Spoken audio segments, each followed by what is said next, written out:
Welcome back to magnificent Ghana land for Softball SA Premier League action. It's round 13, but what makes this round even more special is that it's Pride Round. Today we celebrate Pride, the movement, LGBTQ plus community, and have a look at the two teams on Diamond. Have a look at the graphics from Spacequake Sports. Rainbow is the theme. James Harris here, and alongside me today, Softball SA royalty, Hall of Famer Mel McGee, five-time premiership coach Anthony Weatherstone. Good afternoon. Good afternoon, James. Thanks for welcoming us today. It's a beautiful day for softball. Yep, g'day Mel, g'day James, and welcome viewers. Well, we not only are celebrating Pride Round today, but it's a top-of-the-table clash, head-to-head. The Eagles and the Falcons, the birds of prey, have played each other twice so far this season, one win apiece. Last 5 games, well, the Eagles go back. I think they're on a 9, 10, 13-game winning streak.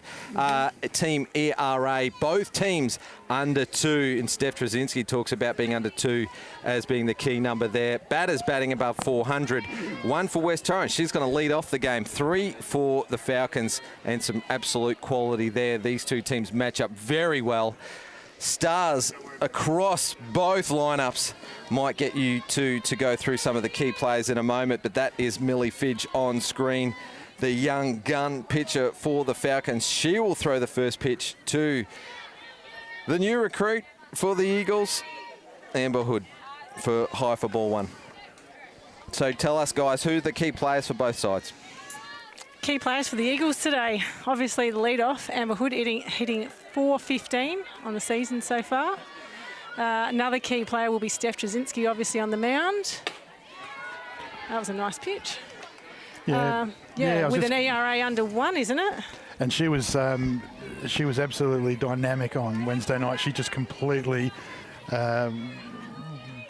went all over the top of Walker, they just could not get near her. So in a game that was real important to them. So it's going to be a pitching duel, but at the same stage, looking at some pretty full-strength lineups here. So this might be a bit of a preview for late March, I think. Yeah, Millie Fidge on the mound for the Falcons with an ERA of 1.68. So no slouch out there for sure. There's the batting averages on screen. Oh, up and down, up and down. We'll come back to those in a moment. Low for a ball, and a great start to the game for the Eagles. It's their club round as well today, and the lead off aboard Amber Hood with probably walk number 11 for the season. Yeah, so scores over 20% of the team's runs, and this is exactly what you want the lead-off to do. Millie Fidge, there's her numbers on screen, 76 innings, 105 strikeouts. There's 4 pitchers in the competition with triple digits in the strikeout column. That's pretty impressive for a 18-year-old. For a young, yeah, absolutely. Especially, I mean, the advantage she's got, of course, is got a great defense around her too, so, and a good offensive lineup. And on the flip side, the leader in the competition of strikeouts is twice her age. Jade Peterson had another 4 last night, and a 0-0 draw against the Hills at their home ground. Yeah, she was good last night too in an away game. Jade keeps getting better with age. High for a ball. And what was interesting was that game last night was the first draw of the season.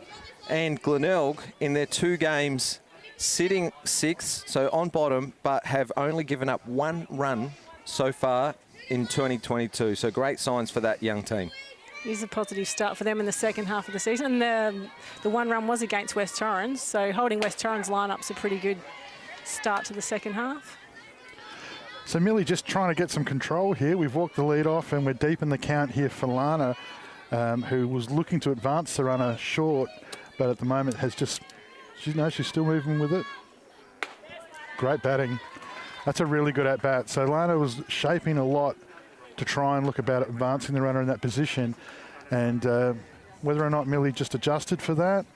But now we've got a situation, dangerous situation for a game such as this, with runners at 1 and 2 with none out, and the very dangerous Sophie Hall comes to the plate. Long ball hitter, one of the leading RBI scorers with Steph Trzynski in the Eagles lineup. And speaking of Steph, she's on deck. So Millie and Sarah Tonkin are going to have to do some work here. Nice. That's great play by Amber Hood. Every time I watch her play, she just continues to impress. She is just a dynamic athlete. She's just full of energy, and I mean, if that's not recruit of the year, I'm not sure what it is. So good cover for the Harris girl. Well, not bad. Imagine the team with both of them. Oh, look out.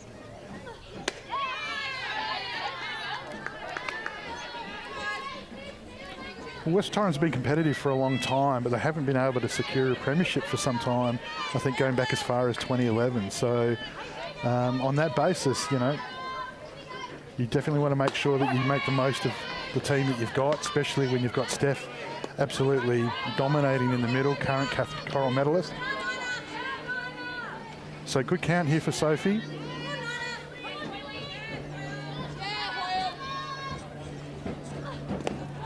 Great Good block back there.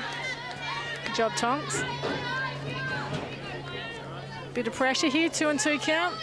Sophie Hoyle with 19 RBIs on the season. Looking to drive in 2 more. Falcons defence looking to hold the Eagles here. Good job. Yeah. It's hard pitch to execute when you've sort of got such a dangerous batter at the plate. You don't want to sort of give us something to hit, but at the same stage, you've got to try and get that strike out. But this is going to be very interesting because Steph on Wednesday night, she was very eager against the Walkerville battery early in the game. So, well, tell me, is this big game nerves? First game on TV for Sturt in 2022. So first game back, because we know that Millie ended the first half of the 21-22 season on fire. Possibly, yeah, some pre-game nerves. It's been a long time off for a lot of these players too. Normally they're playing nationals and training for that over the summer, but they haven't been doing any of that. So, yeah, there's probably a few nervous players out there today. Well, 3 walks to start off this big clash, top of the table clash, is Trzynski. Heavy hitter, big swing, goes at the first one. After 3 walks, getting after the first one. Plan to win. Good job, Steph. I like it. I mean, if you're batting near 400 with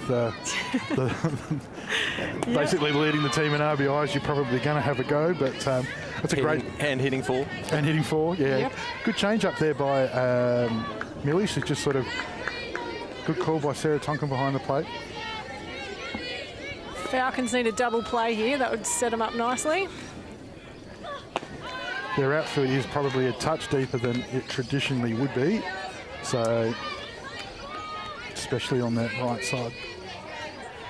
But Steph can hit pretty much anywhere she likes, just depending on getting the pitch that she's after. So, this stage of the game, you just want to keep it in front. Well, we saw the Hills last night. Their number 4 clean-up hit a couple of running bunts with base runners on, which I thought was a good tactic because the corners for Glenelg were pretty deep, and so try to catch them out. But I don't think that's what Steph's going to do here. I would hope not. Great cut. Swing, great a foul pitch. tip, and taken by Sarah Tonkin behind the plate for the first out of the game, a strikeout. We might take this opportunity to go around the diamond. Millie Fidge pitching to Sarah Tonkin. Tash Straps at first, Rachel Tonkin at second, Neve Adams at third, Belinda White, Olympian, playing shortstop, and in the outfield left to right, Maddie Ashby, Maddie Cameron, and Indigo Beck de Silva. This is Kelsey Nucky. This is a big momentum shift opportunity here for both teams. Like, obviously, West Torrens, they can get a single and score some runs, try and put some scoreboard pressure straight on Sturt. Vice versa, Sturt can go away from this and close it up without any runs being scored with their batting lineup to come. Good change of pace from Fidge. She caught the outside edge on Nucky on the first pitch for a called strike. Mixed it up with a change up on pitch 2 and well ahead of the count. This is where West Torrens had a little trouble with Glenelg last week. They've got plenty of runners on. Yep. Yeah, but see Millie for control and just watch Sarah was setting up for those first 3 batters, those first 10 pitches. She wasn't hitting those spots, but against Steph and now with Kelsey, she looks like she's butterflies may have already passed and we're now game on. So this will be an interesting. Kelsey's just got to get some contact here. That And might she fall does. in. It's going to drop in. All the runners were tagging up, but Cameron plays home. The play was probably at third, Yep. as Hood was the only runner tagging up, making an RBI single for Nucky. Great job of Kelsey Nucky there, putting the ball into play, making something happen. Poking the ball out to the outfield. Yeah, I get the sense that Maddie was just, as she fielded that ball, she was in two minds. She sort of was looking like she might go to third, but I think she thought that there might be a play at the plate and sort of got caught between the two. That's why the ball was off the plate as much maybe as it was, but Sarah did a great job recovering that. Early walks, costly for the Falcons as the first run crosses the plate. We know it's going to be a tight game. It's going to take 3 or 4 to win it. The two clashes between the two teams. Sturt beat West Torrens 2-1. West Torrens came over the top of Sturt the second time, 9 runs to 2. So winning score will be around about 3 or 4, you'd say. Yeah, I mean, I think we'll talk about it throughout the day. I mean, obviously, a game such as this, you're obviously doing a little bit of fact-finding. I was going to sort of try and talk to Mel about the times that we used to have when you came to this time of the year. In the second half, you sort of had to reset your season, start again. You maybe didn't want to show all of your cards. So, you know, does that mean that either of these pitchers are maybe holding something back? You know, because this game, whilst it's important in for ladder position, it's not going to win you the flag. So, well, I'll get Mel to speak tactically on this, but looking at the draw, they've still got to play each other 2 more times before finals. Their next game is against Sturt, so...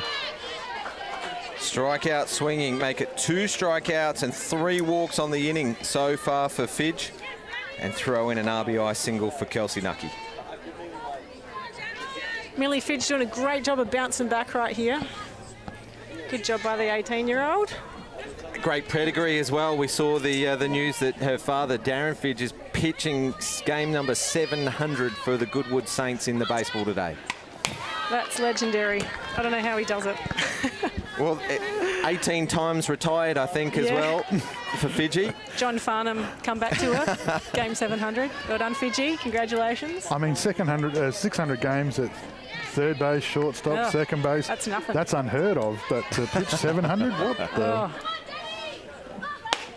Ball for Danny Baskai, wearing the number 7 today. Yep. Famous number for the West Torrens Softball Club. Batting above 300, so had a quiet night on Wednesday. Struggled a little bit in the cold. A Queensland player from memory. Yeah, known to many as Danny Opperman, the maiden name. Moved to Adelaide, has a family. Welcome addition. Definitely. Handy, to the West Torrens family. Very handy in the 7 spot for sure.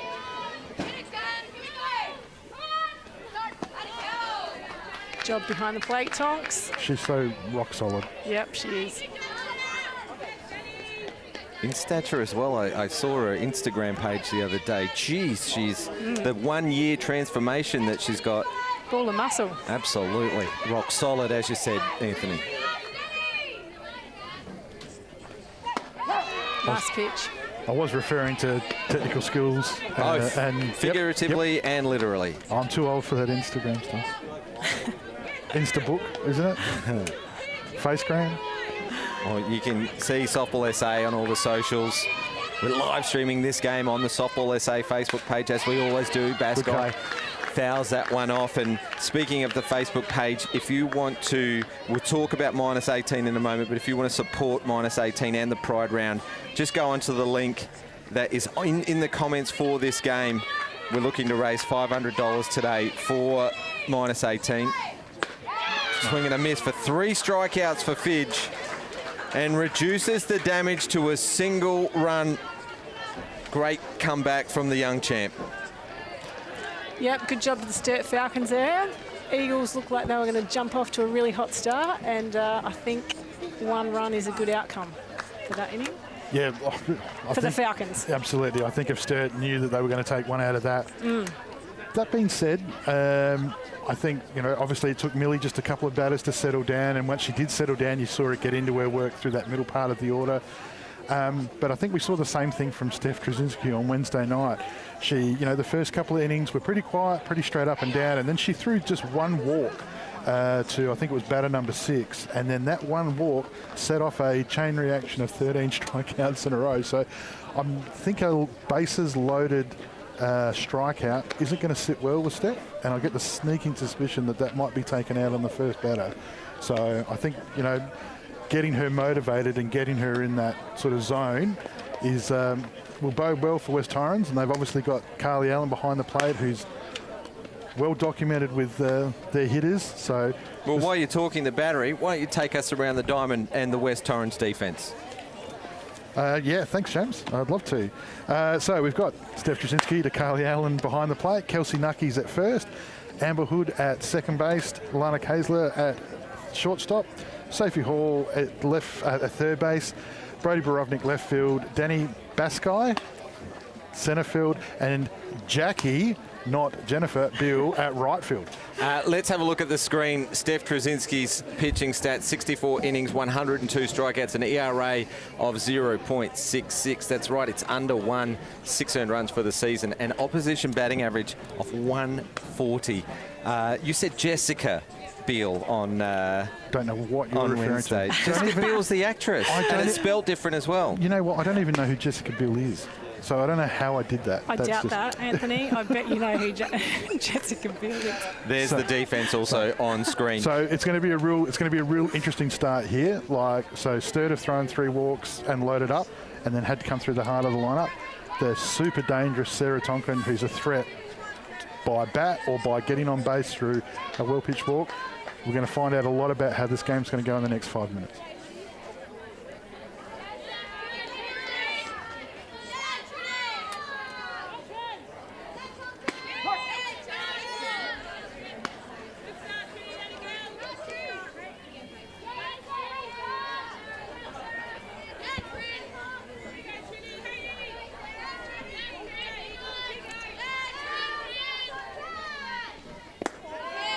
Pick up Carly. Yeah, breaking ball down for 1-1.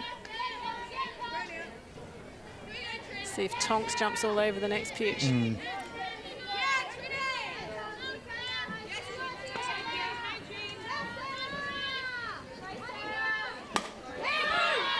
Spot on, good call. But I remember, Mel, when back in our day, back in your day, we used to, these types of games this close to this close to finals, this was fact finding. This was about just trying things out, seeing what worked and what didn't, and making sure that when we went into those finals in March that we had the best information that we could, and we weren't guessing when we got to the end. Yeah, I think these two teams would definitely be finding each other out today. They're both pretty clear on top of the ladder. Yeah. I think this will probably be the last time they potentially go hard at each other. In the next 2 games, they'll maybe play a little funny buggers with each other. Yeah, exactly. That's exactly what I was thinking, and I thought that's exactly what would be happening. Maybe. We'll see. Steph Trudgic, a great pitch on there. Obviously, just beating Sarah Tonkin. It's a big scalp, isn't it, to get Sarah Tonkin in the leadoff spot for the Falcons. It brings up hitter number 2, Neve Adams. And Trzynski goes straight to work. Well, Mel McGee, you are here as a special guest commentator, not only as an expert at softball, a legend of the game, a Softball SA Hall of Famer, Australian representative, a 600-game club player, career at Hawaii University. Do I have to keep going on? Australian representative and Junior World Championships. You can stop. Okay, right. But you're also here to talk about Pride Round. We spoke to you last year in the inaugural year, and this year we'd love you to go into some further detail for us. Yeah, no problems.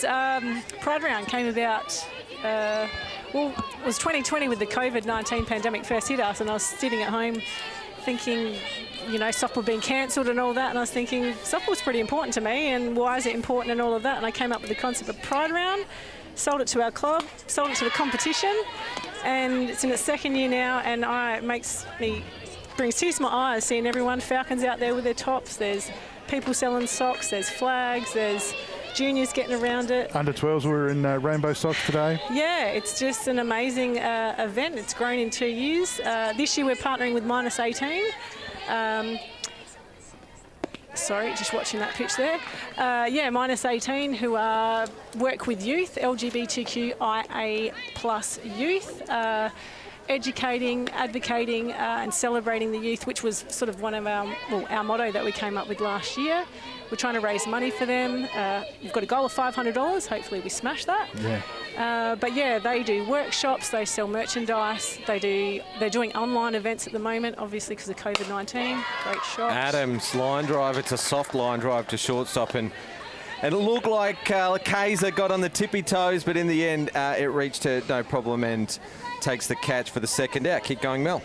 Yeah, so partnering with them and trying to raise some money and also get them out there in the community and show what they have to offer, because if there's anyone out there that needs to access that type of information or support, jump online, minus18.org.au. Get around them.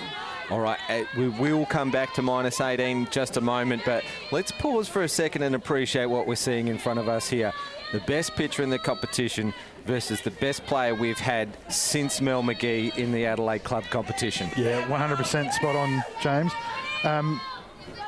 It was a good second at bat by Adams to take that count deep after the Sarah Tonkin strikeout. But now, you know, as you say, this is the great part about sport, was when you get to see best v best. And see what happens here. So it's 2 out. Anthony, I'll give you a stat. Between the two of these pit players at the moment, this pitcher and this batter, they've got 3 Kath Coral medals between them. Is there anyone you can think of that might top that? Well, I live with somebody that's got 2, but I know the lady to my right, who I was lucky enough to spend some time with back in the day, has only got 4 of them from memory. Only one. Sorry, did I say only 4? Yeah. There's only one player with 4, that's Mel McGee. There's only one player with 3, and that's Laurie Brown. Yep. The next best is 2. This lady in the box has got a couple, and Steph Trzynski, who has only just really started her career. She's early 20s, mid-20s. I'm sure her name will be etched on that trophy another time in her career. Strike called. That was Steph's go-to on Wednesday night. That inside pitch, more on the hands. That one was down, but that was very effective for her on Wednesday night. So, but Belle White, her hand speed is quick enough to turn on the right pitch. So, battle's still on here. Swing and a miss, a hard swing as well from Belinda White. She fouls that off. Enticed her upstairs there. Anthony, I think we might stop embarrassing Mel now. We've read out her resume enough, I think. The only thing I wanted to say about Mel, and the initiative today is great, but for 4 Kath Coral medals and for somebody who played third base and who played second base, by her own testimony, may not have been an Olympic sprint champion, and also for all of the work in the gym, you know, it wasn't renowned for, you know, a rocket-like arm. There was no greater competitor, there was no greater leader that I ever saw, and I got to see B. Thomas, and, you know, and Mel played in an era where every time she played, she was the #1 thing on the dartboard for the opposition, and so she had to, you know, deal with pitching that wasn't going to be, you know, just in the slot for her. Nothing came easy, and for nothing to come easy and then to excel and to take people with you, it's just a testament of an absolute champion, and I couldn't be any more proud to have known her, and she is a GOAT. There you go, and that's why we'll have her back as well, Anthony. Well summarised. And in the meantime, we've seen Belinda White with a walk, so a well-battled at bat, fouled off a few, brings up Maddie Cameron, another great player, 600-plus average last year. Has been knocking on the door of Australian selection. Maybe a little tough to miss out over the course of the last 18 months or so, but they could have used her. In the box now for the Falcons, trying to tie the game back up. Yep. As West Torrens in the top of the first, batted patiently through the first batters. 3 walks, 3 consecutive walks to lead off, and then Kelsey Nucky hit a shot into shallow centre field for the RBI, the sole run of the game, and that's where we are. West Torrens leading 1-0. Yeah. It's Maddie very, very aggressive here. Obviously, you know, you've got a base runner on, you're chasing one. But again, saw this a bit from Steph on Wednesday and coming off the weekend. She's attacking these hitters.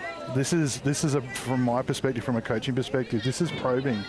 We're going to go back and look at what pitches worked when they threw. So this is exciting stuff. This game is, anything's possible for this game. High and out of the zone. Cameron watches that one go past. Although a little undisciplined, you'd say, on the first pitch, trying to get out aggressive.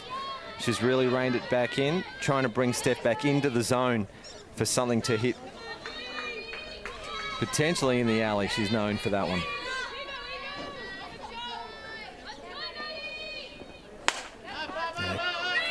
Pop up. Trzynski calls out catcher Carly Allen. She's wearing the glasses today, and that'll be the third out, and they will retire the Falcons' first inning, denying them, and they will go into the second inning with that one-run lead. Let's get back to -18 and the Pride round. A great West Torrens Softball Club initiative, just showing how much of a welcoming community this softball community is.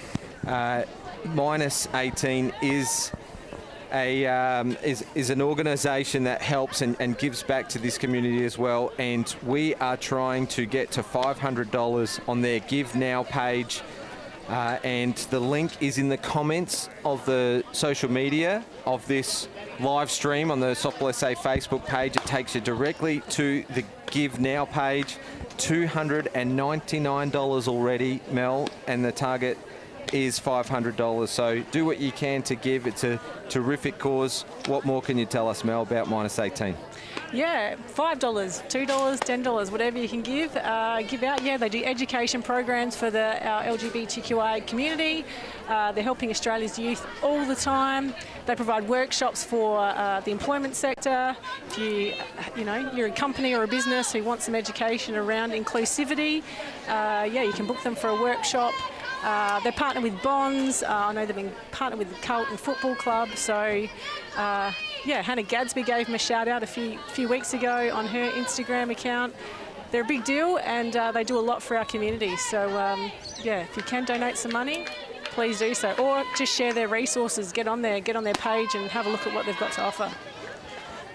And in this day and age, that's so important, you know, with social media being what it is, and just with everything that's going on in the world, it's, you know, I don't think it's just not just for maybe the young people, it's also maybe for for anybody that sort of needs some help in that sector, and half the battle is just asking for that help, and having the courage to do that, to know that you've got those resources there is, you know, costs money, so we need to get behind it and support it.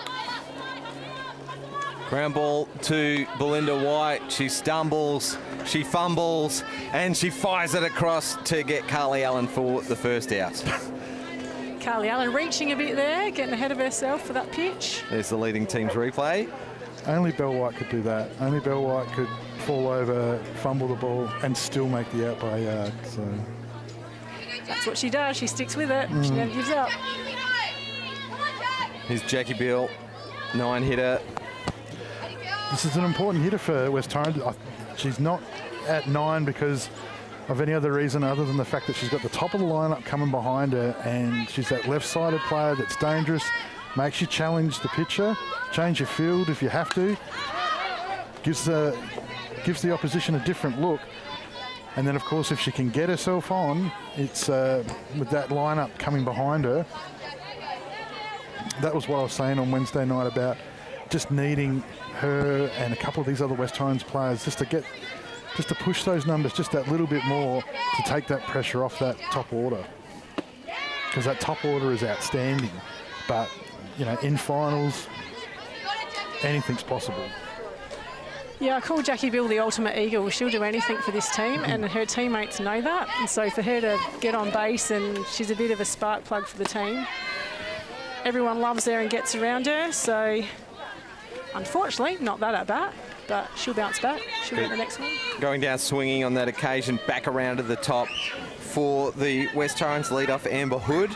Base on balls. I don't think she had a strike on her in her first plate appearance.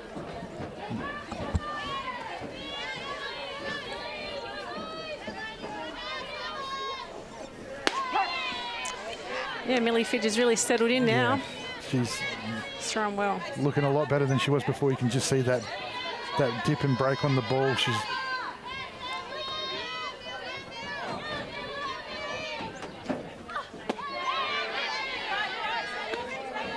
heard something interesting about Amber Hood over the course of the last few days. She's actually wearing Jordan Harris's pants. So Jordan Harris's top with Danny Baskai, pants with Amber Hood. Those pants were stolen on a lot of bases. And a few more today. Hopefully, well, at least one more.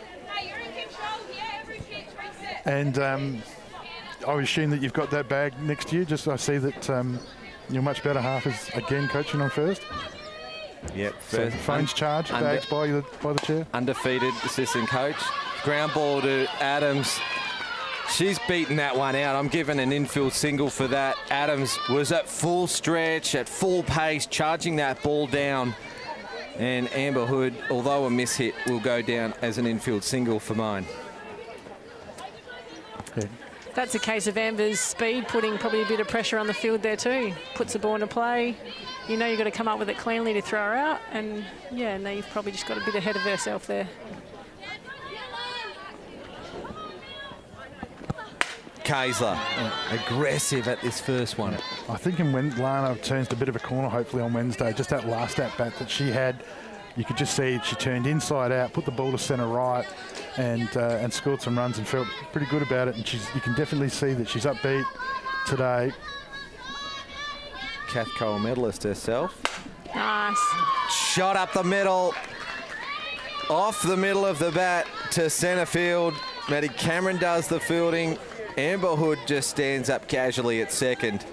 And just like that, 2 runners aboard. So batters 1 and 2 for the Eagles have both got on, both played appearances. Here's Sophie Hoyle, who had a walk in the first inning.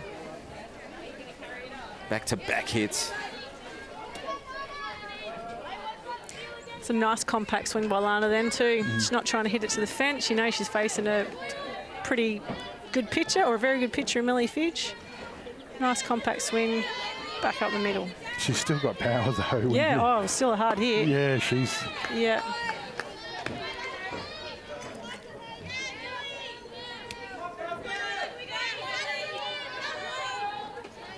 Hoyle just making a couple of adjustments there. Rafael Nadal-like there as she's gone through the motion. Low and just out of the zone, but Sarah holds the glove there just a little longer. Yep. And has had a couple of words there as well. Yeah, she's getting a little bit frustrated with a little bit of the consistency in certain spots. So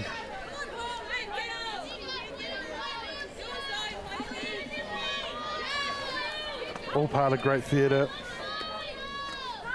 Well, it's a big game, isn't it? It is. Coming up against Great the top side there. Yeah. Falcons are just 2 points behind them on the ladder. And you'd say, after last night's draw, all but guarantees West Torrens and Sturt 2 of the top 3 places, and will play finals, obviously. They play again next Saturday too. That's the scary part. Hoyle gets a little bit of this. Cameron has to come in charge and take in a catch.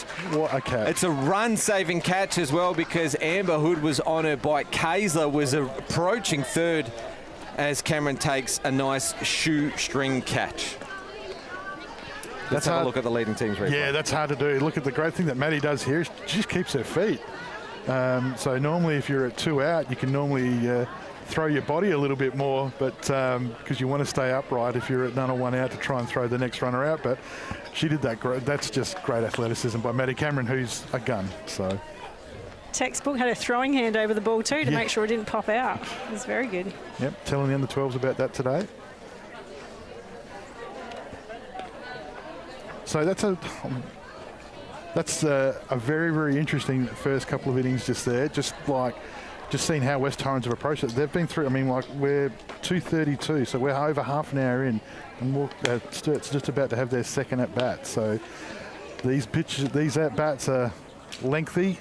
So as I said, there's a lot going on underneath the surface here. This isn't just roll up and hit. There's a lot going on. So it'll be interesting to see how Sturt's bottom part of their order tackle a red-hot Steph Trzynski. 12 plate appearances for the Eagles in their first 2, so averaging 6 an inning, and you'd probably be wanting no more than 4 in an inning if you're a coach or a pitcher, I guess. And so West Torrens above average there, but the alarming stat, 5 left on base and only 1 run scored from all of those plate appearances. Millie Fidge will bat 5 and lead off the second inning for the Falcons.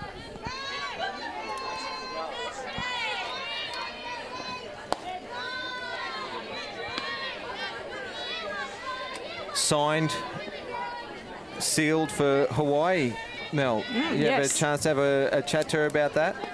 I had some chats with her via Messenger in the lead up to it.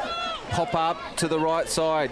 Nucky nearly lost it in the sun, didn't take her eye off it, takes it in foul territory. Yeah, been in touch with my coach Bob Coolin over in the UH.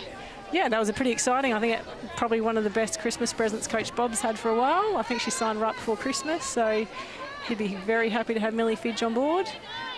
Be ashamed to lose her from the competition for 4 years, but she'll come back bigger and better for it, absolutely. Lost a couple to the college system over the years, haven't we? But the likes of McGee and Trzynski coming back to the competition to play is fantastic. Hopefully the other 8 that are over at the States at the moment all come back and play long careers here as well. Absolutely. Hopefully their bodies stay together for those 4 years and they take care of themselves and work hard over there. There's no reason why they won't come back and dominate and help our club competition grow. That's what it's all about, growing the game. Steph Collett's recently come back from her career. Yep. I know Jamie Mead got to extend her career under the COVID rules, and she switched from NCAA to NAIA. Coach didn't ask what you were up to, Mel? Me? Didn't ask what you're up to nowadays? Couldn't find you about a university coaching job over there? Or No, no. No, I think he's specialist hitting coach? Or Lance Tackett. Great play. Yeah, terrific play from Kaiser. That was a soft pop-up. She had to get it on the run. She took it off a half volley and threw it on the run across to Kelsey Nucky for the second out. Let's have a look at the leading team's replay. Showtime, Kaisler. Yeah. Brilliant. You can tell. Sis Bates out there. Yeah, you can just see that's today. I've just watching her in the warm-up and just those first 2 at-bats that she's had, now that play. A confident Lana Kaisler is going to be super dangerous if she can build on this momentum coming into finals. Make no mistake, Lana Kaiser lives for these games against the Falcons, and this is a grudge match. These girls, bragging rights are on the line. They talk to each other after the games and let each other know when they've had a big win. So both the Falcons and the Eagles are always at it, on the diamond and off the diamond. Nothing's changed. No, nothing has changed. Many sleepless nights. Indigo back to silver. Last year's Adelaide Club Competition A-grade Rookie of the Year. Sturt lineup's got a couple of those. Maddie Cameron was a previous winner of that, as well as Tash Straps. Surely Belle White was Rookie of the Year, surely. Yeah. I'll have to double check that. Stumped me. Yeah. She maybe she made her A-grade debut as a young player, very young, maybe under 16s or 17s, or earlier. Falcons had a lot of young players come through quite early in their careers. Stansfield, Laura Bond comes to mind. Yeah. Whew. Strikeout, called strikeout, strikeouts on the change-up. Broken the plane apparently. So. On the swing. Okay, so strikeout swinging for the third out, a 1-2-3 inning for the Eagles and 2 strikeouts for the game for Steph Trzynski, and it is 0-1 in favour of West Torrens after 2 complete. Well, interesting start. It's been played at a slower pace than probably what we've expected, but there's been some classy plays. Yeah, that play from Lana Kaiser last inning at shortstop. Awesome. I don't know. That's a hard play. Yeah, I mean, you look at Maddie Cameron, just the play before that with her catch. Belle White's made a great recovery.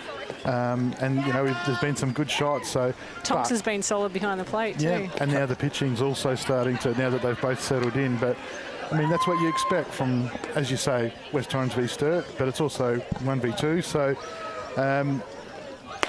I don't think necessarily there's a massive psychological edge to winning a game like this at this particular time of the year, but it doesn't hurt to know that you've sort of got their number a bit. And as I said, the way that you can combat the top half of a lineup versus I suppose the second part, the supplementing part of that lineup with your other players is really interesting to me, because I think, you know, towards the end of the year, those types of things can make or break the difference. As you would always say, Mark Cramps has famously said 8 and 9 is going to win you they're going to win you games. If they can step up and perform, they'll be match winners. Yeah, but I mean, if Lana Kaysler hits form, you know, Hoyle and Trzynski have both got up, and Amber Hood's on fire. I mean, you can't pitch around the first 4 batters. So it'll be interesting. Shortens up the grip, but Tonkin at second base. Rachel Tonkin moves across to her backhand side to take a good catch. She's shown on a number of times this season that she's strengthened that backhand side of her game. Yeah, good off speed too. Just again taking away that the speed off that ball, so that instead of letting the bat do the work, she's had to work a bit harder to try and generate that. So yeah, good pitching, good call by Sarah. Here's the RBI hitter from the first inning. She got behind in the count in that at bat as well before getting bat on ball. I think you said, Anthony, she needs to get bat on ball. Yeah, and it fell in. It was the undefendable ball, but high, and Nucky goes after it deep over the head of Ashby. So it'll be extra bases for Nucky.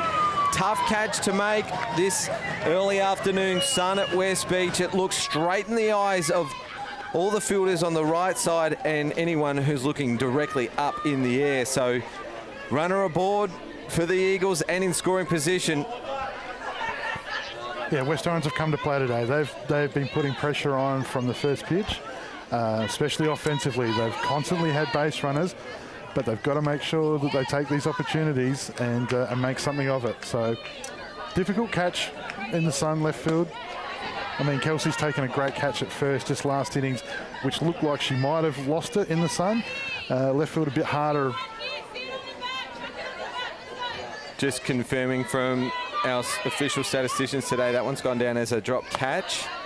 So a big hit from Nucky had Ashby tracking back, the wind, the sun, and the power of the ball, but it has gone down as a muff fly. And well, speaking of softball royalty, you've got 2 Softball SA Life members on the table scoring today's game, Derek Roberts and Jill Williams. Jill Williams, also an excellent under-12 plate umpire. Plenty of talent on the table today. Brodie Borovnik's she's a good hitter to have up in this situation too. She can come through clutch on a few occasions. Well, take a look at your stat sheet, Mel, because I think Brodie's batting average, although 220, I think, on the season, her batting average with runner in scoring positions over 400. Double that. And last Saturday against Glenelg, she made that play, that throw at the plate, and then had the contact shot afterwards. So she's definitely got some confidence up and about at the moment.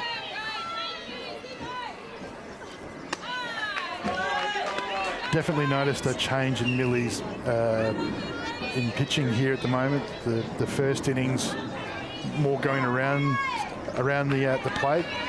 A lot of off-speed stuff so far in this dig. So. Yeah, very good pitching from Millie Fidge, strikeout number 5. Yeah, she's been able to set that one up with a couple of off-speed just prior to that. So, but 2 out and a dangerous Danny Baskai.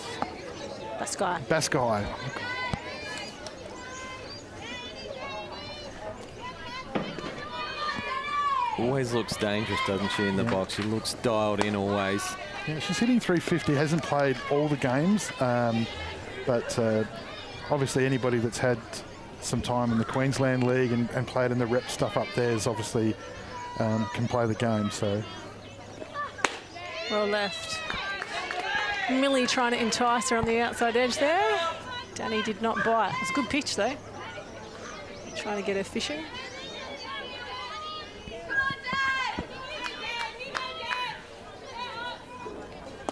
Low for a ball. Nucky an extended lead with 2 out over at second. No cover, so that's important because if this drops in, she'll need to be on her bike. The arm of Cameron is a weapon. yeah, left field after that last play just before. Probably wouldn't want to see the ball out there at the moment. When he's in there for a called strike. Not a bad one to watch on 3-0. Definitely don't want to bring up Carly Allen in this situation either. So I think I can see she's hitting 500 with runners in scoring position. So Millie would be probably aware of that. Yeah, good batting, really good batting. Ball 4. So we haven't seen a walk since the third batter of the game, but that was 3 consecutive walks. So it has been a great comeback from Millie Fidge with her 5 strikeouts and reducing West Torrens to just the 1 run. They've had plenty of base runners. But it's hot out there as well today. No hat because she wears the face mask, so no protection on the face really, except for the grill.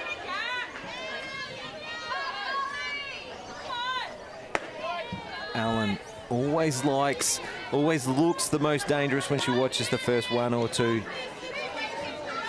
Yeah, multi-premiership catcher, so she's an experienced player.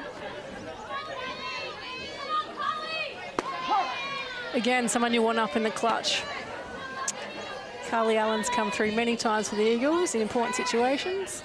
And like Lana, not a massive swing that she uses, but she's got great power. Nice pitch. Yeah, she's really developed that change-up, hasn't she? We've seen her for so long, Millie Fidge. We forget that she's still only a teenager, but that change-up has become a weapon. Yeah.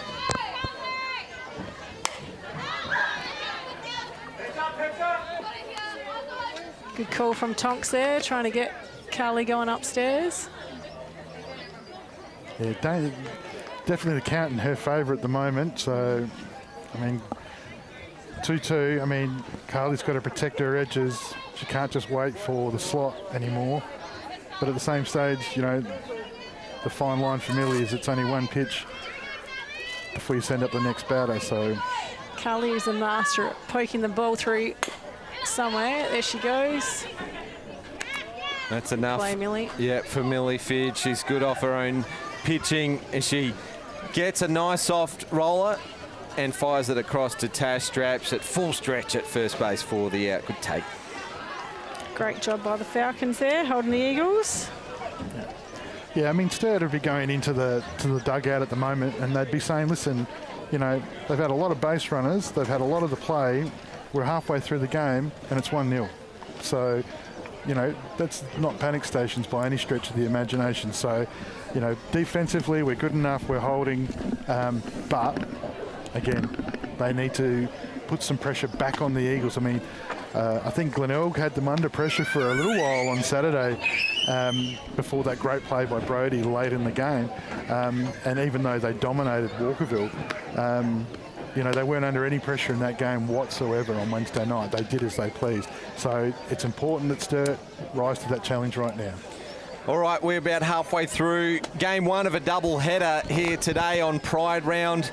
Umpires looking magnificent in their Pride shirts today. Ian Gray behind the plate, State Umpiring Chief Steve Wallace-Yarrow at first, and KT Kevin Tannebring, the legend himself, at third base in their Pride uniform. Last year, the Pride theme, Celebrate, Educate, Advocate. You came up with that yourself, Mel?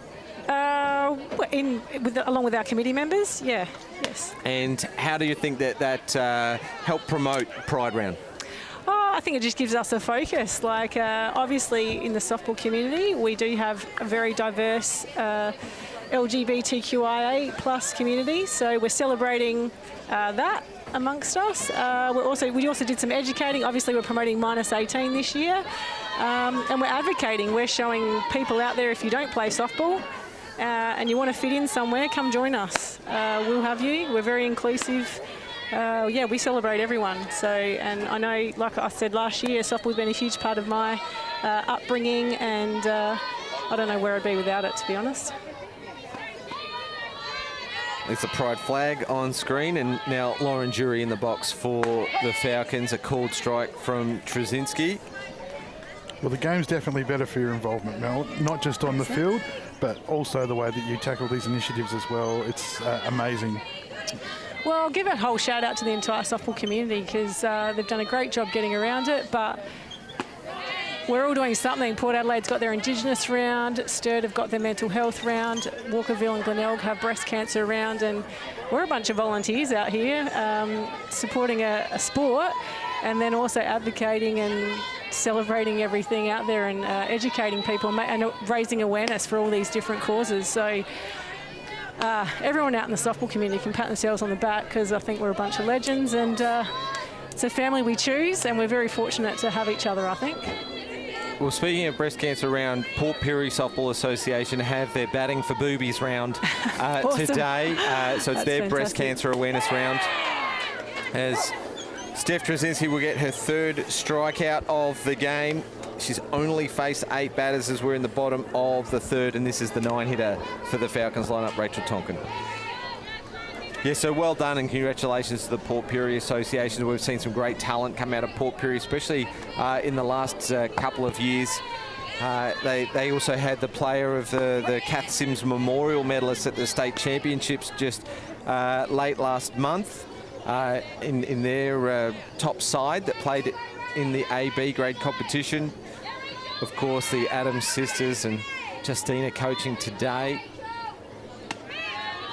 Premiership coach last year with the Falcons from Port Pirie, and of course the West Torrens number 2, Harper Bridley, also hailing from Port Pirie. So hello to anyone who's watching from Port Pirie today, and I hope the batting for boobies round goes well for you as well.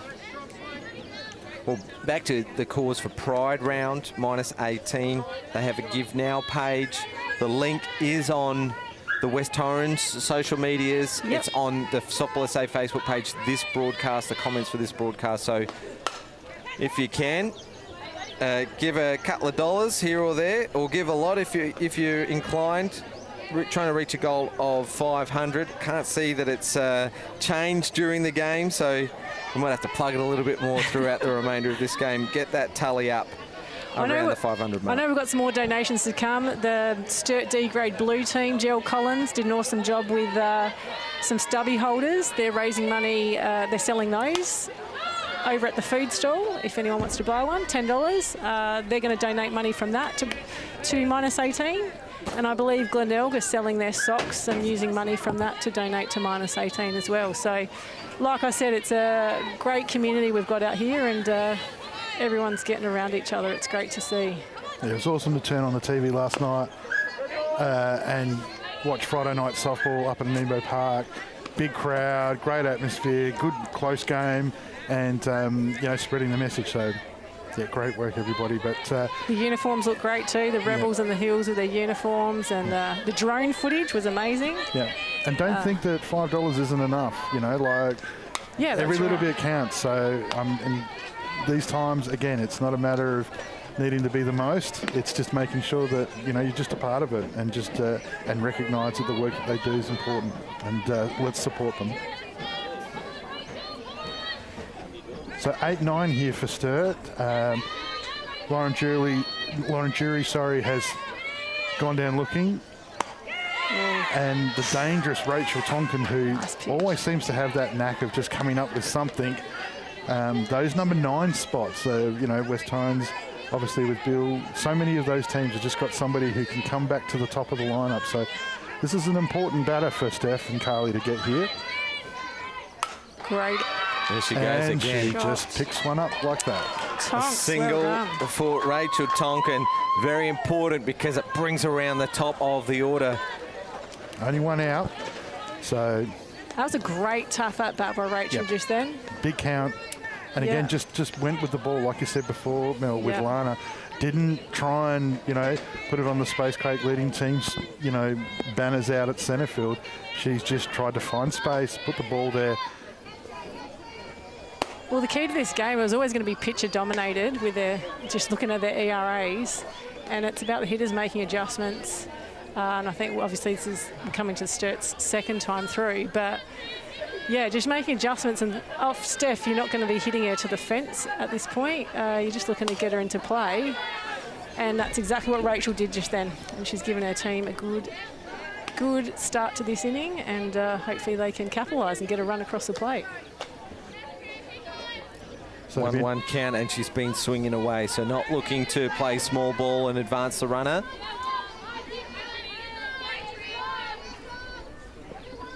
Nice. Because that's what she can do. A long ball up the alley's going to score. Tonkin. Rachel Tonkin will score. Sarah Tonkin stands up at 2 and she ties the ball game. A run apiece. And she gives the thumbs up to her dugout. That's great batting. I mean, it's a brave call too. That's hit and run. Rachel was on her bike. She was halfway down that second base. The line to second base when that ball was in play. But that's a great piece of the ball by Rachel. Leading team's By Sarah replay. Tonkin. Up the middle, up the alley. Centre left. Baskai throws the ball in. Hits the trailer, and then Tonkin will stand up at second. Rachel Tonkin scores, tying the ball game. And brings up Neve Adams, a great young hitter. Yep, Neve's definitely capable of hitting the ball a long way. Rachel heard me say that when I said, oh, no one's going to hit Steph to the fence. She's like, whatever, Mel. Thanks. Isn't that always the way? So it's always the way.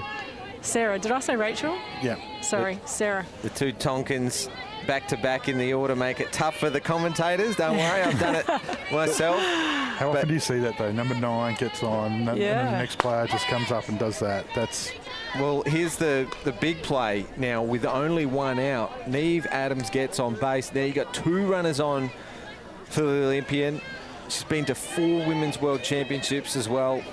Belinda White coming up to bat next. So it's a dilemma. Yeah, dilemma now. Nice cut. Oh, another hit and run. Yeah, wow. Aggressive coaching. That is very aggressive. Justina Adams. They've had only 1 base runner before this inning, so 2 this inning, and she's put on a couple of hit and runs, and she's already scored 1 run, which is on the flip side, the Eagles have left 6-7 runners on base. They have. In 3 innings. And that can come back and get you. But at the same stage, you've got Bell White on deck. I mean, I wouldn't be doing too much crazy here.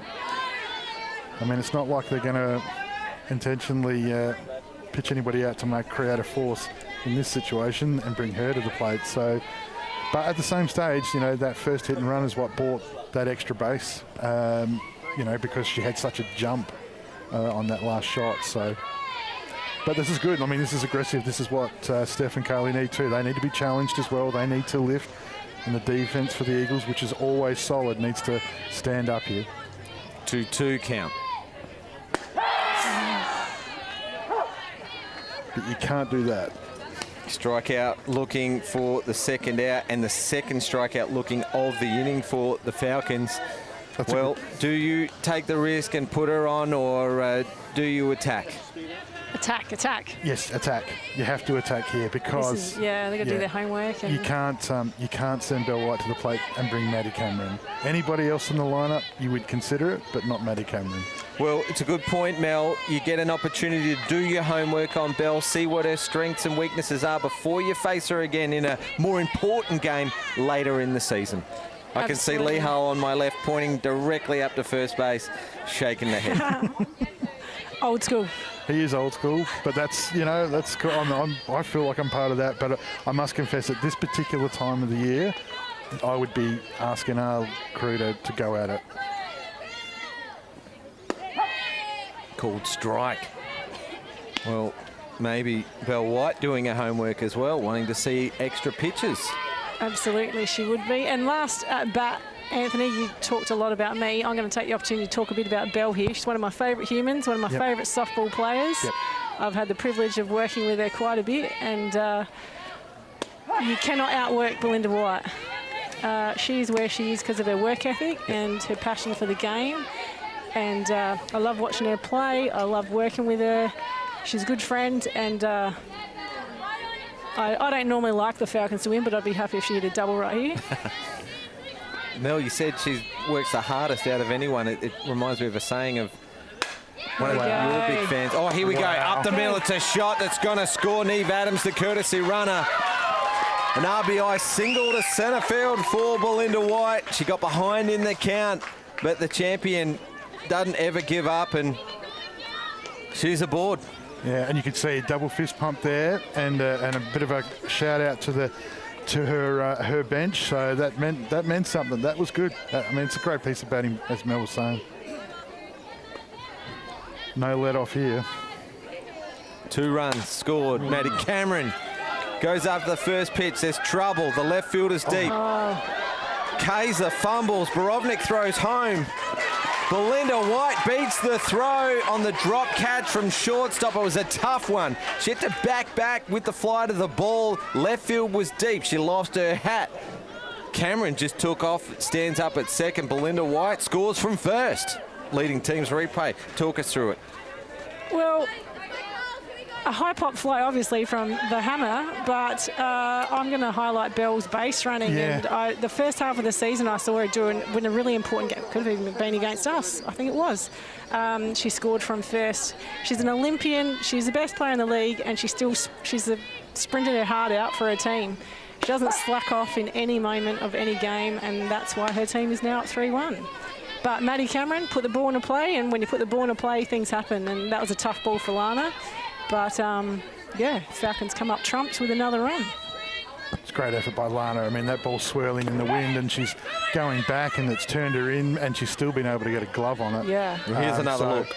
Like, she's had to go all the way back and then turn back in. And she had it, just got her in the palm. Yeah, but as you said, highlighted, I mean, how many base runners would have been that aware to do what Belle did from first? No and run as hard as that. They're probably like, oh, it's a routine out or whatever, but no, Belle puts her head down and gets across the plate. A little bit knowing your teammates as well. Maddie Cameron is very successful swinging at that first pitch, and so she goes at it quite often. So White's probably got that extended lead as well with the 2 outs. Probably not worrying about the runners. They're going for the hitter. And yeah, but all the momentum, when I say all, most of the momentum. Oh, wow. This one's driven down the left side, but it goes foul. It keeps rolling towards the fence. So the Falcons treating Trzynski with discontent here, as they've had 3 hits in this inning. They've scored 3 runs, and they've all been big shots to the outfield. Well, no runs scored against West Torrens in their last 2 games, and you know, 3 runs in their last 10. 10, wow. You know, and so they've come in today, and for the first half an hour, it looked like that was just going to continue, but that's why Sturt are where they are. Just off the end of the bat. I take full responsibility. Steph Trzynski, you can come have a chat to me after the game, because I said people don't hit her to the fence, and then since I said that, they've hit her to the fence. So massive hits, and and we believe in that stuff. We do believe in that stuff so much. I do. I'm trying to look and see if there's any activity in West Torrens' bullpen, and just to see whether or not they're going to ride this thing all the way out, or whether or not they're going to make a change. Good luck taking the ball out of Steph's hands. Oh, absolutely. But at the same stage, there's got to be a time and a place where you want to make sure that you're getting something from it. So, but West Torrens today have been, up until that innings, the more aggressive. They've had more runners on base. They've had more opportunities, but they haven't been able to deliver on those opportunities. And right now, it's hurting them. But in the same breath, I said, you know, maybe 10 minutes ago, you know, Sturt went into that dugout saying, listen, we're in the 3rd innings and we're 1-0 down. And they've got all the play, and yet now look at it. So at the same stage, you know, West Torrens, their number 9's about to come up, so we're about to get another look at the top of West Torrens' lineup. So Yeah, and what I love about that inning for the Falcons too was their number 9 hitter. That was their spark plug. Yep. And she has an uncanny knack of doing that, Yep. Rachel Tonkin. She's a dangerous player in that situation. She's rock solid at second base, does a great job. Yep. So See if Jackie Bill can do the same here for the Eagles. Number 9 hitter. Oh, sorry. Well, yeah, so Jackie went down swinging last time, but she did go a couple of pitches into that, so she did foul off a few. So she's had a look at Millie now, so hopefully she can bring something to the plate.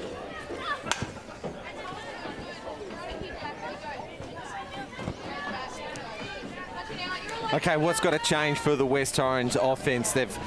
In the 3 innings they've faced Millie Fitch so far, they've left 3 runners on base in the first, 2 in the second, 2 in the third for a total of 7, and they've scored 1 run. Well, stating the obvious, they've got to capitalise when they get their runners on. Keep getting runners on base. We know that's a big part of the game, getting them on. Someone's got to come up with the clutch hit.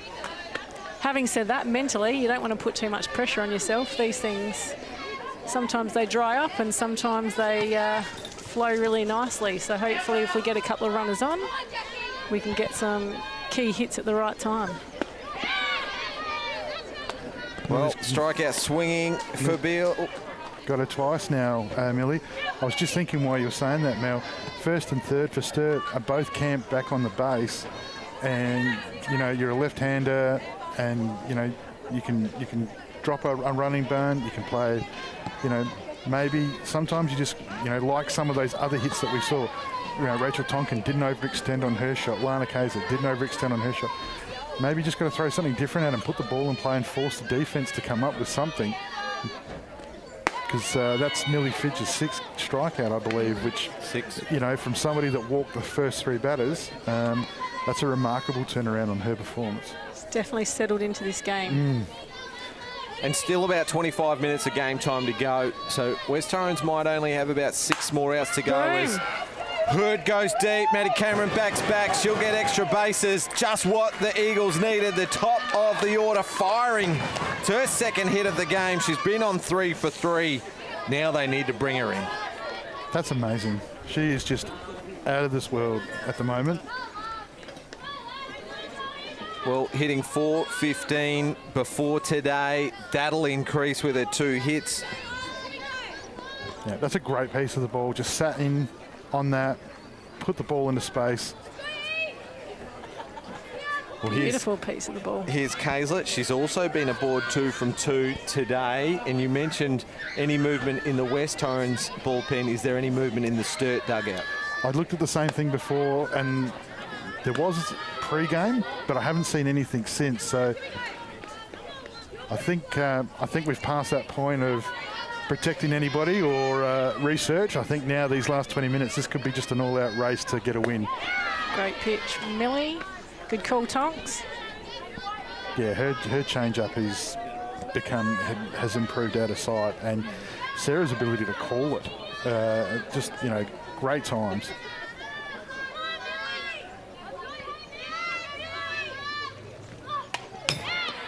But Lana, as you'd expect, she keeps fighting. So she's on it at the moment. Yep. She's on that one. Just missed. That's the danger. Like number 9 gets on for Torrens, and you get that shot from Amber. All of a sudden, there's an opportunity she scores, or you at least got maybe runners at 2-3. That's that little 1% they've just got to make that difference on. Well, she meets it at the top of the zone. It's a high ball to shortstop. Neve Adams completes the catch and the 2nd out. Sarah Tonkin was looking at the grandstand thinking that the ball was behind her, but it's all right. Someone had their eye on it. Yeah. Good catch. Not an easy catch in this sun, but an important bat here for Sophie. So far today, Steph's had her, hasn't been at her dominant self with the bat in hand, which would always indicate that she's probably due. Yeah. Hoyle goes first pitch, pops it up as Maddie Cameron shows that speed throughout the outfield. She's taken a couple of important catches in this game. That one denying West Torrens yet again. That's amazing coverage by Maddie. Just makes that look simple, and that's not simple. Well, both against Sophie Hoyle to end the second inning with 2 runners aboard. Cameron took that shoestring catch to end the inning and deny 2 runs, and it's the bottom of the third out of the 4th inning. A fly to Maddie Cameron to deny West Torrens another run. So such an important player in the lineup, the centre fielder. And West Torrens again failed to convert, leaving a runner in scoring position. And they'll want a quick inning here so they can get in for another opportunity. So maybe the momentum switch here for Sturt, the slow roll of this game, the momentum of this game, the pace of this game has not been a quick one. And that'll play in their favour. That's quality, though. I mean, that's, 2 quality teams going at it. So now that momentum's shifted. So West Torrens defensively, after a tough last innings, they need to go on the attack here. So just reminding everybody too that obviously those multi-links are still up in the chat and on the web pages to be able to donate today for -18.org. So please continue to encourage you guys to do that. I was just jumping onto their website and having a quick look around, and $20 is enough to provide a young person with resources on sexuality and gender identity. So this is what this money type of thing is going for, and it doesn't have to be 20, it can be 5. As I said, everything counts, but all that money going together, that's enough to provide somebody, a young person, with resources to be able to help them out. And so it's a really important cause, and we'd continue to encourage you guys to, as we know the softball community does, rally around and support a great initiative by West Torrens.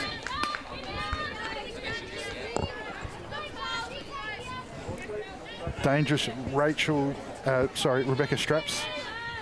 Natasha Straps, sorry. Straps. Far out. But you can tell the era you're from. Yeah, I was about to say, wow. Good aggressive swinging. Beck will probably love that name drop. Yeah, no. Well, it was good. Auntie Rebecca to Tash. Yes, that's right. It was good seeing that your 600th last week, Mel, like all the old players come out, and I was lucky enough to have the daughter and introduce her to some people, and had to go through everybody's resume. It was. Oh, poor Lucy, she would love that. Oh, Strikeout looking for Tash Straps on this occasion, and the first one is a strikeout for Trzynski. So this is the sign of a champion, isn't it? When you land a couple of punches, they're going to come back swinging. Yeah, you could definitely hear by the cry there that meant something to get that lead off, and it's definitely game on for the race to the finish here. She'll be looking for a 1-2-3 innings, get the Eagles in for another at bat. She's leading it off too, so.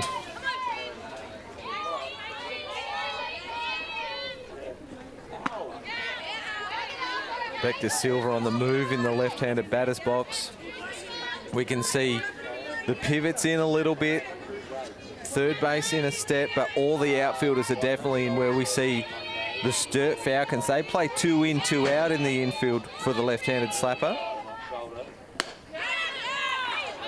There's a little bit more zip in Steph's pitching there. That just whacked into Carly Allen's glove, beating her for pace, beating Beck to Silver for pace there. So a great pitch, which brings Lauren Jury up to the plate, who went down looking. So in her first at bat.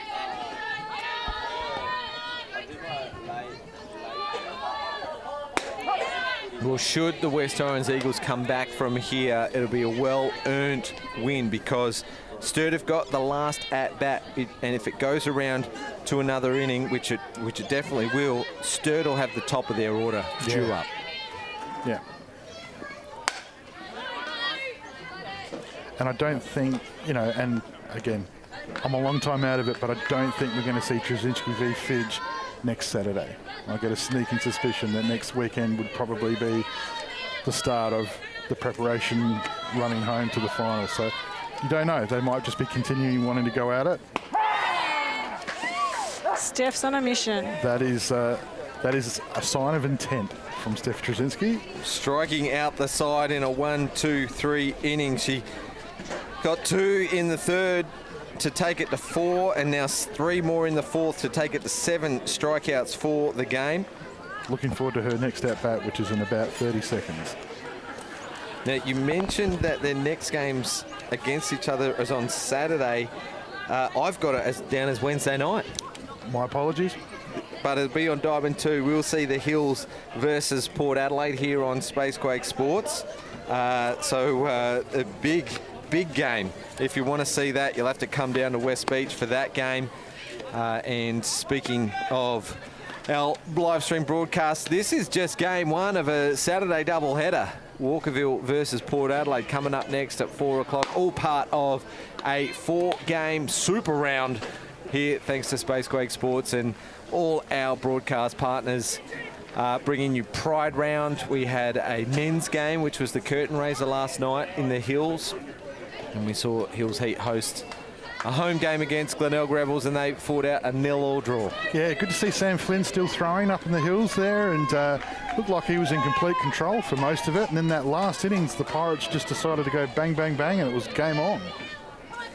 The guy has not lost it. Great take. Third base, Neve Adams. Steph Trzynski thrown out by a step. She's not happy, but the Falcons are up and about. They know how important this win is because it does draw them level on points on the table with West Torrens. Great play by Neve Adams there, saving the hit through the karaoke. Played it like a veteran too. So what's your message to the team here, Mel, at this particular point? You're in the middle of your lineup, you've got about 10-15 to go. The pitchers are dominating. Sturt's about to come back into the top of their line. What are we saying to a young hitter at this particular point to try and help? I would go to, well, my simplest, which would be focus on the process here. Don't get caught up in winning the ball game with your bat. Mm-hmm. Make an adjustment from your previous at-bats if she beat you with an outside pitch or an up pitch or whatever. Yeah, and do what Lana did, which is have a nice compact swing and put the ball into play. Again, hopefully, if I say we don't overpower Millie Fidge, we'll start hitting it to the fence. But yeah, that's what we've got to do. You just get runners on one at a time, process. Like, yeah, don't look at the score, don't look at the outcome, just go pitch by pitch. I love that. Sounds very, reminds me of another great Eagle. Sounds very Terry Lemery-like that. 3-1 count. Nucky swings at that one, rolls the wrist over a little early on that ball, rails the line to Neve Adams, as you can see her there on the leading team's replay, and throws her out by a step. 2 great plays from the young player at third there, Neve Adams. Yeah, both those first 2 at-bats have gone straight down that line, so it's definitely going to do something for her confidence. Well, a 1-2-3 inning here for the Falcons will, you'd think, be enough, because with 15 minutes to go, they're up to the top of the order. If the West Torrens manage to get a quick inning, it's batters 7, 8, 9 for the Eagles due up next. It's a nice pitch from Millie. Trying to entice Brody out into that outside edge. Yeah, Sarah's doing a great job of trying to frame that, making sure they get a real good look at it. So sometimes it's not about the strikes you throw, though. It's about the balls you throw. Yeah. Getting them fishing or just changing their eye line or whatever. Yep.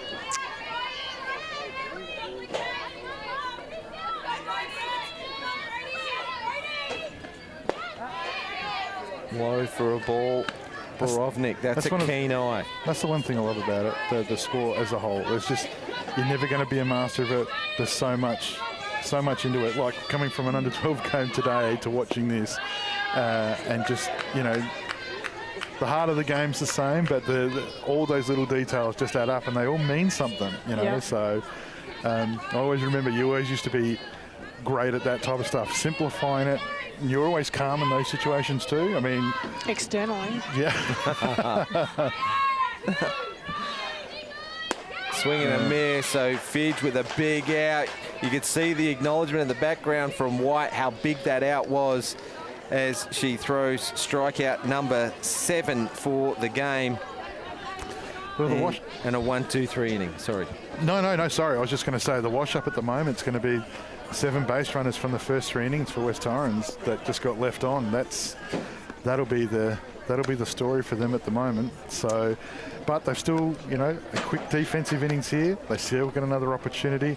They'll be in the bottom part of their line, which brings around their dangerous top part. But before that, I'm really excited just to see what happens here with Steph now looking down the barrel of the top of Sturt's line. Last week we saw a tight game where if the teams had hustled a little bit, we may have seen an extra inning. Again, this is the case here with about 7 minutes to go before no new inning can start. West Torrens need to hustle around. You'd think maybe one warm-up pitch might have been enough. No throw around, no high fives or anything. Let's get that hustle of the game. 3 up, 3 down. Get another crack at these guys. But if Falcons have long turn at bats, they draw it out, it could be the end of the game right here. You might see some experience at bats right here, right now, from the 9 hitter around to the top of the order. And we saw Walkerville do that in the exact opposite. Like, they made a pitching change right at the end, that changed everything, and just took time away from them, giving them another opportunity that cost them. So, and again, the dangerous Rachel Tonkin. Well, I'd be telling the Falcons to take a strike here. Take a bit of time off the clock.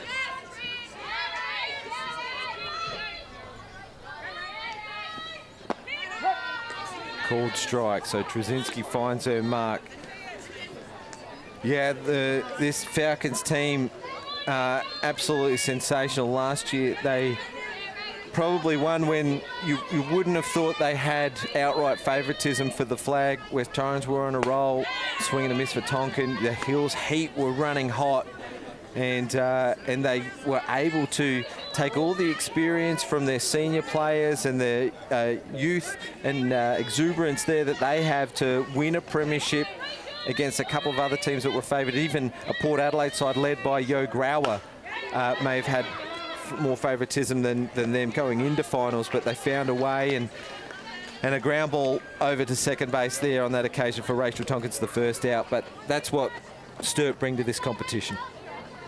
Yeah, and today, I mean, it's been evidenced, you come down to the ballpark, that you're going to see an Olympian play the sport, and that's a buzz, and that's a great thing in itself.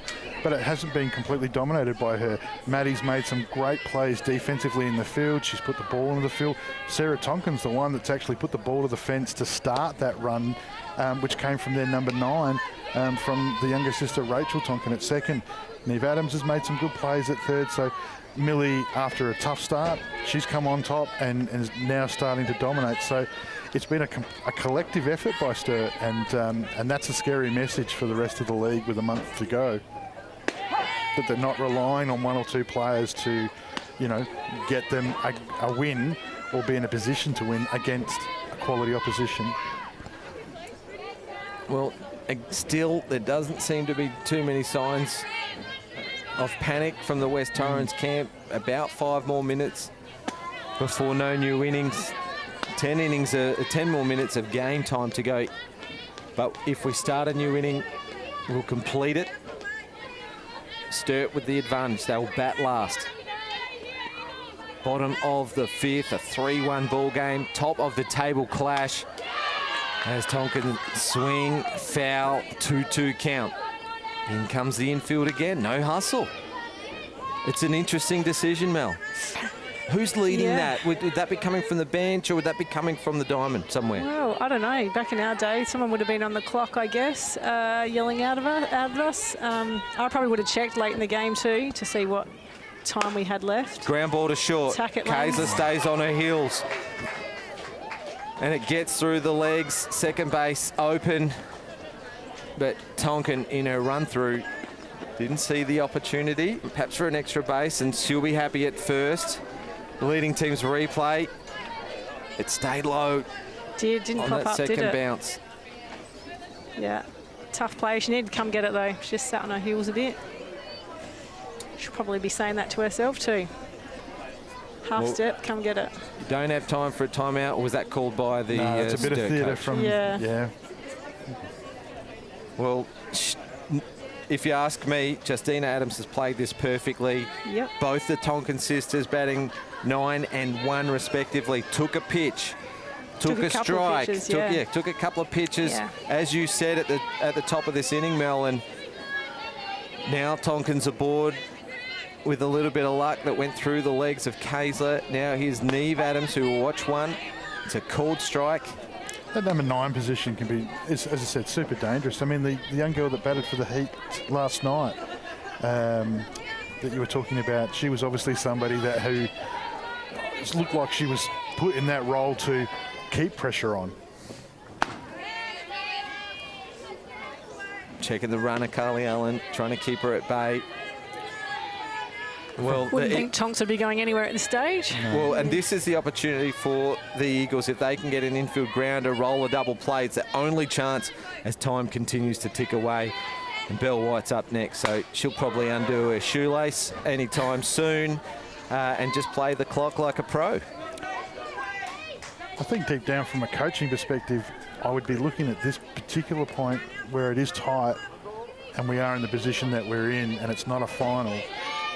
Considering what happened to Steph last innings when the top of the order went through, I'd be content at this particular point to see her actually just blow past these last couple of hitters and just retire them, just so that we can close the game out and just say that we've got that. So strikeout swinging for Neve Adams, strikeout number 8 for Trzynski. That is the second out. So time ticking away as Adams comes out of the coach's box to have a word to her captain and her leader. We can see Neve Adams, the courtesy runner for the catch a speed up for Sarah Tonkin.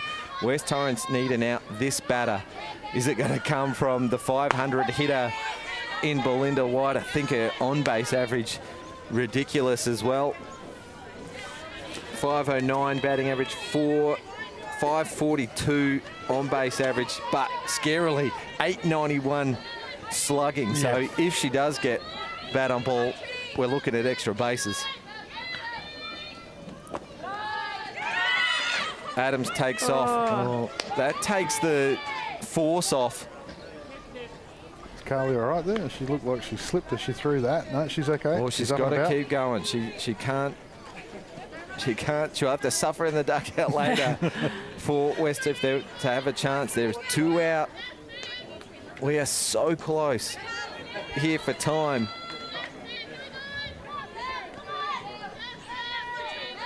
Linda White might even see another one here. Oh, wow. Goes deep, goes long. The slugging average will go up. A double, an RBI double for Belinda White. 2 key hits in this game, both bringing RBIs. And stretches that lead out to 3. Sturt up 4 runs to 1. Great hitting there by Belle. Team hitting, took a strike, taking time off the clock, and then looking for her pitch, drove it straight over centre field's head. Classic. Is it possible to get better in an at-bat the more pitches you take? Because I don't know how she does that. It should get harder, because but that's just great batting. Oh. Off the knob of the bat. Maddie's attempting a running bunt. 2 out. She's Iron Woman. She stared at that ball then. She just glared at the ball. Is it a myth? Is it a myth in the Adelaide Club competition that Linda Martin successfully laid down a knob bunt in one game? Is that a myth? That's the rumour I've heard, or the myth I've heard. It wouldn't surprise me. Cameron wants to join the party. Deep out to Bascai at centre field. It's a home run. It goes the journey. And Cameron will celebrate a 2-run shot. The score will go out to 6-1. Here's the leading team's replay. Watch the celebration first. Now we'll have a look at the replay. It went deep. I thought Bascai read it well off the bat. White celebrates. Here's a better look. That's just great. That's great batting. I mean, it's great power. It's great timing.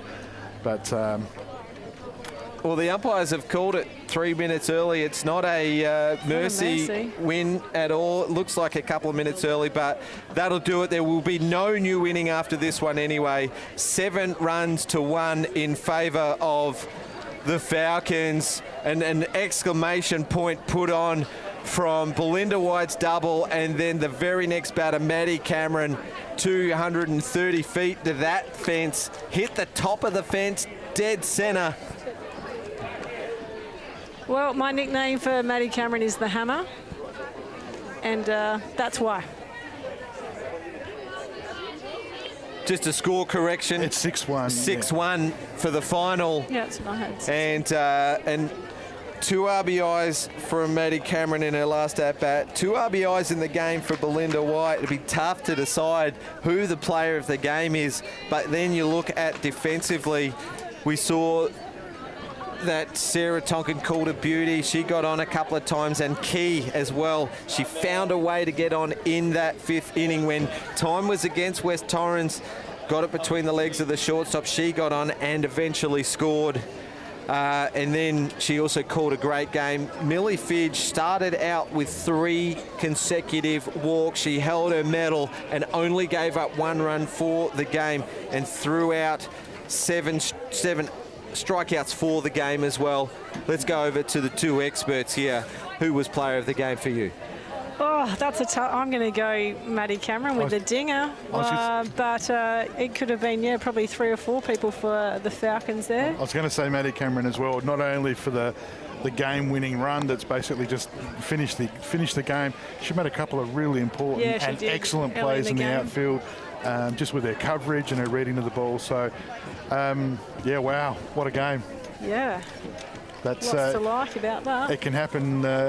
It can happen so quickly. As I said, like that first 10-15 minutes, West Torrens looked up and about. They looked like they were into it, and then Sturt took a little while just to settle into their work. But I think that the worrying signs there would be the dominance of Sturt's 2nd and 3rd rotations through the lineup. How good they looked there once they've made their adjustments in their 2nd and 3rd at bats. They looked completely different. They looked like a different side. But at the same stage, West Torrens hasn't got to where they are by luck. So they will definitely go away from that, and they will learn a lot from that. They will learn a lot about what they can and can't do, defensively and what they throw. But at the same stage, they've had a good look at Millie there. They've gone through their lineup multiple times. They've put lots of base runners on. It's just that last 1%, just that ability to close it out. Yeah, certainly not panic stations for West Torrens. They had lots of base runners on, just didn't get them across the line today, and that can change come Wednesday night. 9-1 or something. We beat the Falcons before Christmas. Today they've bounced back and smashed us 6-1. So yeah, classic Falcons-Eagles battles. Yep. That's the way it goes often throughout the season. And Falcons get bragging rights today. Keys to the game were always going to be Maddie and Beryl. They're their 2 best hitters, and their 2 best hitters were up and about and multiple hits and multiple RBIs. So shut those 2 down and you go a long way to getting a victory against the Falcons. Well, the good news is for the Eagles, they've only got bragging rights for 4 days because they get another shot at it. So it's not like they're going to be able to enjoy that win for too long.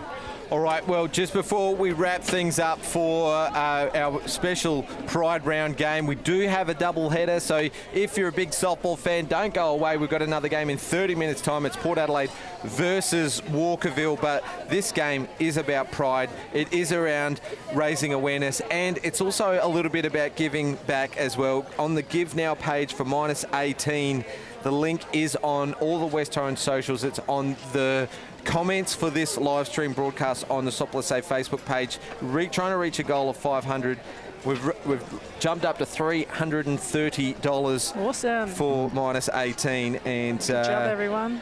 Do what you can to give a great cause for -18, a terrific organisation. I want to thank you, Anthony Weatherstone. I want a special thanks to you, Mel McGee. We have to get you back. Gillies Shield coming up, announced Finally, we're going to have a Yes. national championship here. First time we've hosted Gilly Shield since 2005. We did host a round of the Edinburgh and Weber Shield in 2012, but first time Gilly Shield here since 2005. So we'll get you on the commentary 100%. Anthony, Thanks. I'll have to negotiate your contract for that. Very special thanks to Brandon and his team at Spacequake Sport, David and his crew, and to all our broadcast partners. Very special thanks. It was the Sturt Falcons today. They'll go equal top, tied with 28 points with West Torrens with their 6-run to win today. See you in about 30 minutes.